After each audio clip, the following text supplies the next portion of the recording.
जय श्री कृष्ण, जय श्री राधे। प्रिय दोस्तों, प्रिय भाई बहनों, आज मैं आपको पौष मास शुक्ल पक्ष की पुत्रदा एकादशी का महात्म्य सुनाऊंगी।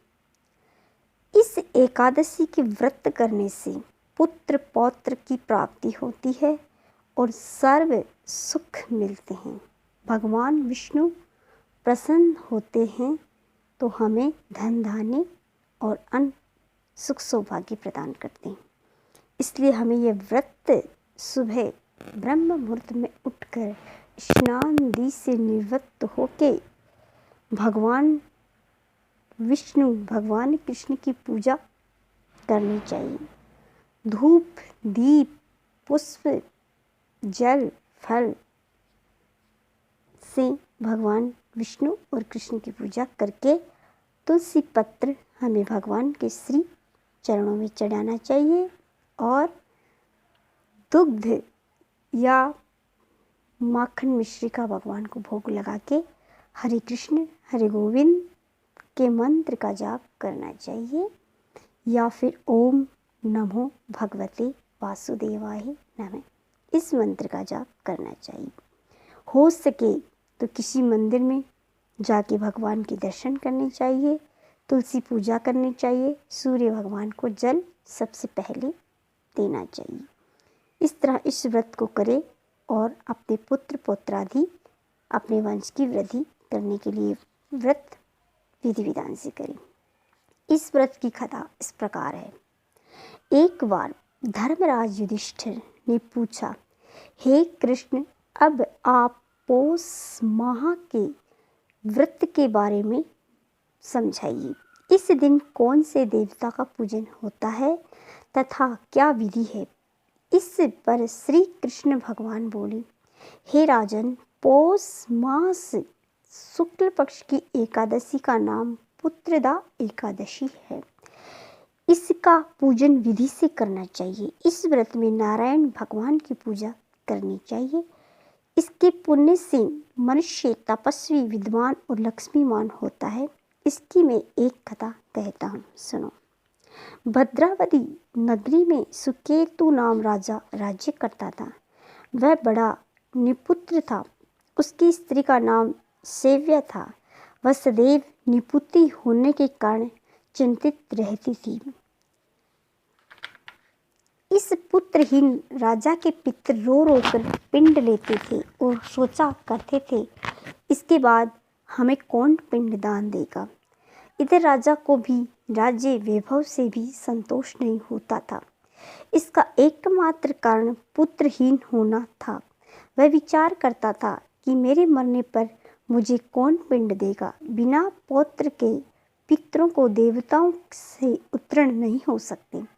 जिस घर में पुत्र न हो वहाँ सदैव अंधेरा ही रहता है।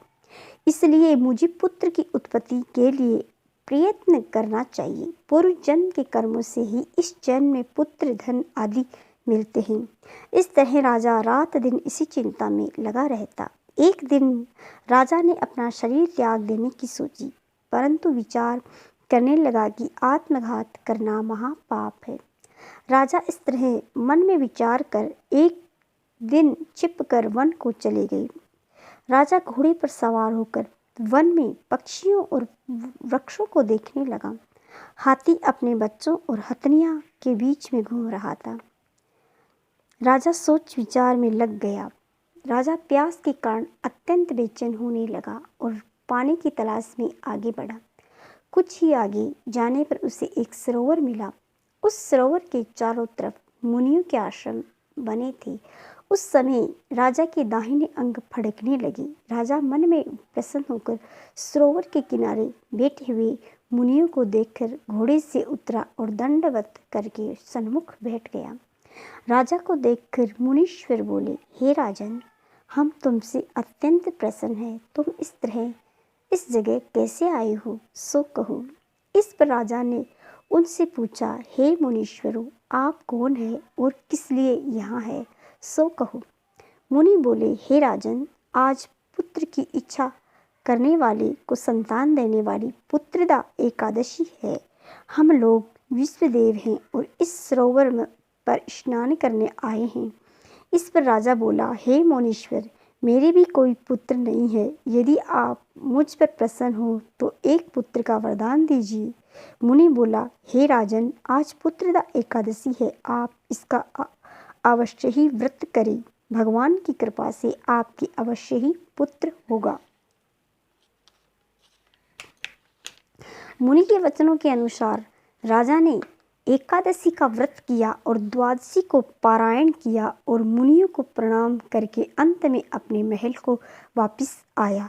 अंत में रानी ने गर्भ धारण किया और 9 माह के पश्चात उसके एक पुत्र रत्न पैदा हुआ।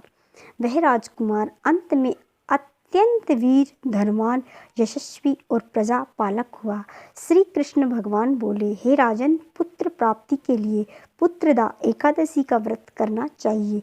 जो मनुष्य इसका महात्म्य श्रवण व पठन करते हैं उनको स्वर्ग मिलता है। तो ये थी पुत्रदा एकादशी व्रत का महात्म्य। आपको ये महात्म्य कैसा लगा?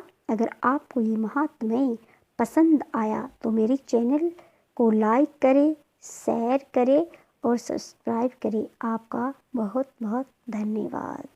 जय श्री कृष्णा, जय श्री राधे।